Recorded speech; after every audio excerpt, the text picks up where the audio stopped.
नमस्कार भक्तों, आप सभी का एक बार फिर से स्वागत है। आज हम लेकर आए हैं हल षष्ठी व्रत कथा। इस वर्ष हल षष्ठी व्रत 14 अगस्त को दिन गुरुवार को रखा जाएगा। भाद्रपद मास के कृष्ण पक्ष की षष्ठी तिथि को हल षष्ठी का व्रत किया जाता है। इस दिन भगवान श्री कृष्ण के बड़े भाई का जन्म हुआ था। इसके ठीक 2 दिन बाद श्री कृष्ण जन्माष्टमी का व्रत किया जाता है। हल षष्ठी के व्रत में कथा अवश्य सुननी चाहिए। ऐसा करने से जीवन में सुख समृद्धि बनी रहती है। हल षष्ठी को चंद्र षष्ठी, बलदेव छठ और राधन छठ भी कहते हैं। माताएं ये व्रत अपनी संतान की रक्षा के लिए करती हैं। इस दिन व्रत रखने से भगवान बलराम यानी शेषनाग जी का आशीर्वाद मिलता है। इस व्रत को रखने से संतान बलराम जी की तरह ही बलशाली होती है। यह व्रत करने और कथा सुनने से संतान को लंबी आयु और सुखी जीवन का आशीर्वाद मिलता है। इस व्रत में हल की और बैलों की पूजा करने का महत्व है। इस दिन हल से उत्पन्न अन्न और फल नहीं खाना चाहिए। इस दिन गाय के दूध का सेवन या इस्तेमाल भी नहीं करना चाहिए। इस दिन भैंस का दूध पूजा में उपयोग में लाया जाता है। इस दिन झूठ बिल्कुल नहीं बोलना चाहिए।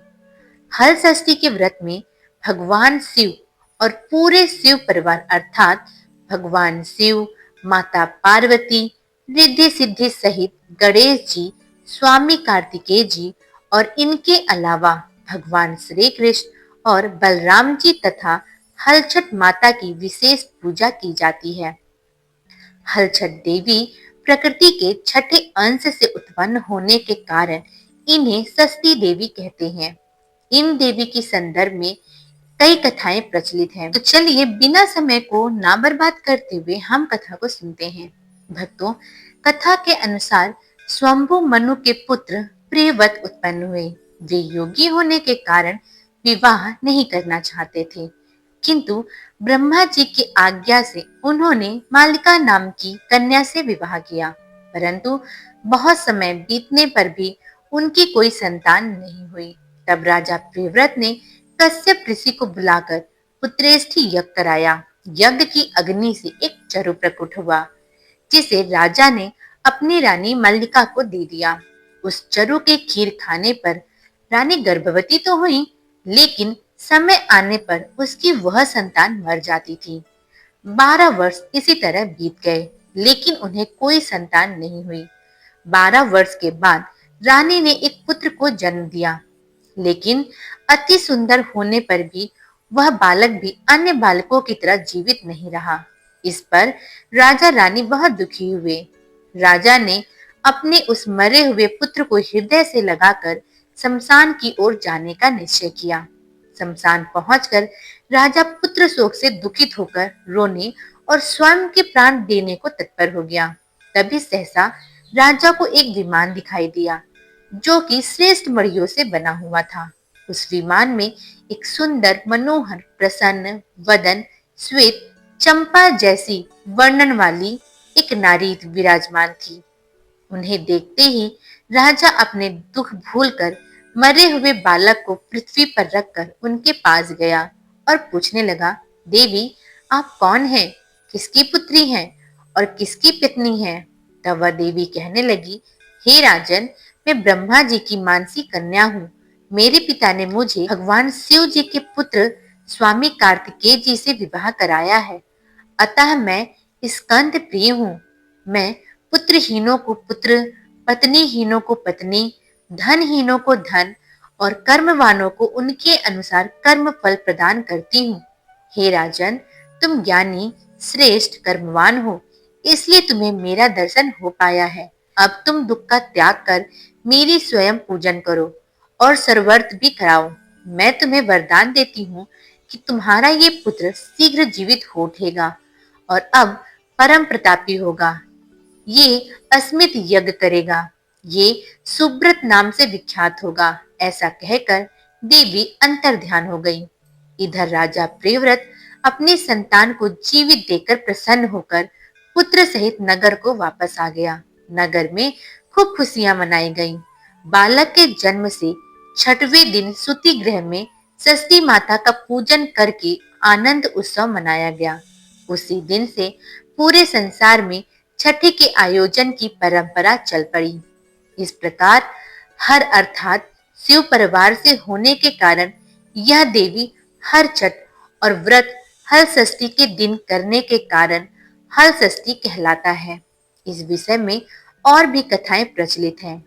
कथा के अनुसार मथुरा का राजा कंस अपनी बहन देवकी को विवाह के बाद विदा कराने जा रहा था।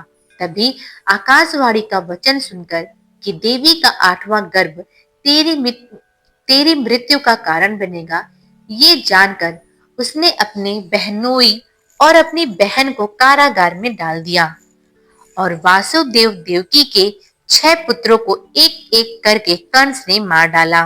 जब 7वें बच्चे का जन्म का समय नजदीक आया, तब देवऋषि नारद जी वासुदेव देवकी से मिलने पहुंचे और उनके दुख का कारण जानकर देवकी जी को हलछठ देवी के व्रत रखने की सलाह दी। देवकी जी ने नारद जी से हलछठ व्रत की महिमा और कथा पूछी। तब नारद जी ने पुरातन इतिहास कहना शुरू किया कि चंद्रवत नाम का एक राजा था, जिनका एक ही पुत्र था। राजा ने राहगीरों के लिए तालाब खुदवाया, किंतु उसमें जल नहीं रहा, सूख गया। राहगीर उस रास्ते से जाते और सूखे तालाब को देखकर प्यास के मारे राजा को गालियां दिया करते। इस समाचार को सुनकर राजा दुखी हो गया कि मैंने तालाब खुदवाया, मेरा तो धन और धर्म दोनों ही व्यर्थ हो गया। उसी दिन रात के समय राजा को स्वप्न में वरुण देव ने दर्शन देकर कहा कि राजन, अगर तुम अपने पुत्र की बलि तालाब में दोगे तो वह जल से लबालब भर जाएगा। सुबह राजा ने स्वप्न में कही बात दरबार में सुनाई और कहा कि मेरा धन और धर्म भले ही व्यर्थ हो जाए, परंतु मैं अपने पुत्र की बलि नहीं दूंगा। ये बात लोगों से होते हुए राजकुमार तक पहुंची।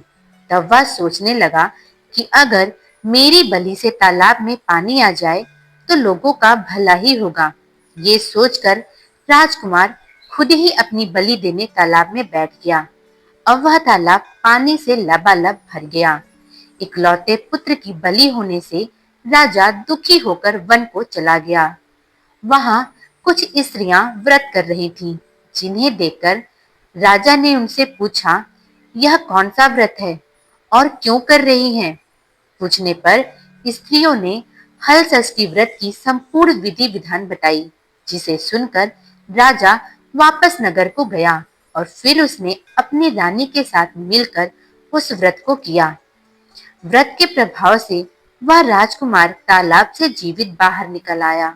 तब राजा परिवार सहित हलषष्ठी माता की जय जयकार कर सुखपूर्वक निवास करने लगा।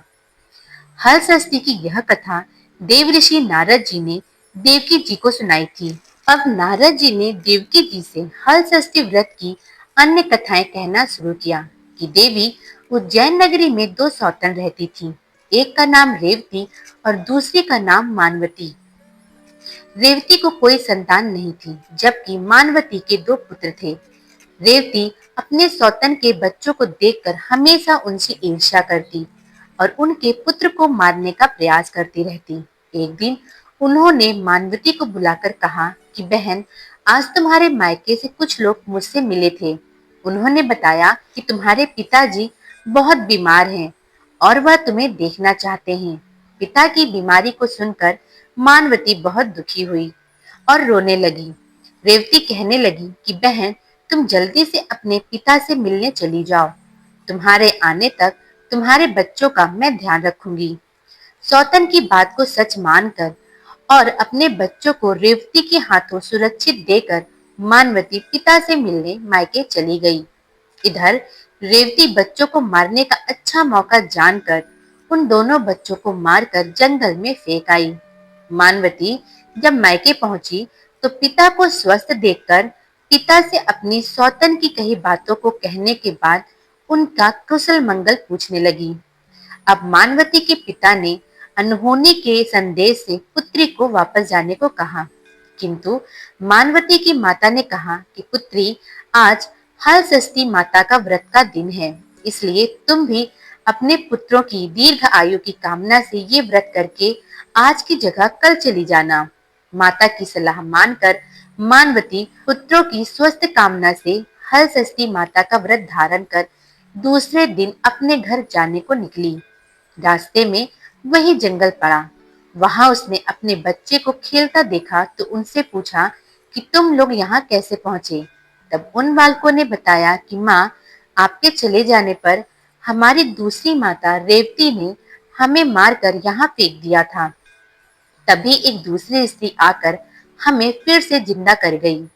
अब मानवती को समझते देर नहीं लगी कि ये सब माता हलषष्ठी की कृपा से ही संभव हुआ है, और वह माता हलषष्ठी की जय जयकार करती हुई अपने घर को गई। नगर में मानवती के पुत्रों को पुनः जीवित देखकर माता हलषष्ठी की महिमा जानकर सभी स्त्रियां हलषष्ठी का व्रत करने लगीं। अब जानिए विधि के बारे में।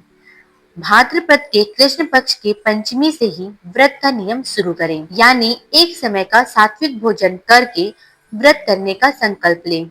षष्ठी तिथि के दिन प्रातः काल स्नान आदि हो जाए तो एक बार का धोया या फिर नया स्वच्छ वस्त्र धारण करें। फिर माताओं को श्रृंगार करना चाहिए।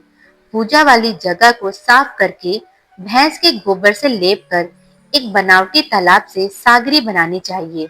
इस तालाब में झरबेरी, ताश, गूलर या पलास की एक टहनी बांधकर लगा देना चाहिए, जिसे हरछट कहते हैं। फिर उस तालाब में जल भर देना चाहिए। तालाब में वरुण देवता का पूजन करना चाहिए।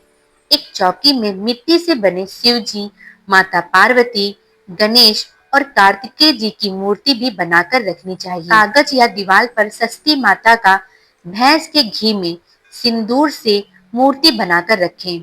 पूजा स्थल पर बच्चों का कोई खिलौना भी रखें। हरछट के पास में ही श्रृंगार सामग्री और हल्दी से रंगा हुआ कपड़ा या जिसे पोता भी कहते हैं वो भी रखें। कलश की स्थापना करें। गौरी गणेश रखें। नवग्रह की स्थापना करें, क्योंकि इस व्रत में हल से जुते हुए किसी भी अनाज का प्रयोग नहीं किया जाता है, इसलिए आज के दिन पसही चावल का अक्षत, भैंस का दूध और भैंस के दूध से ही बने हुए दही या घी का उपयोग करना चाहिए।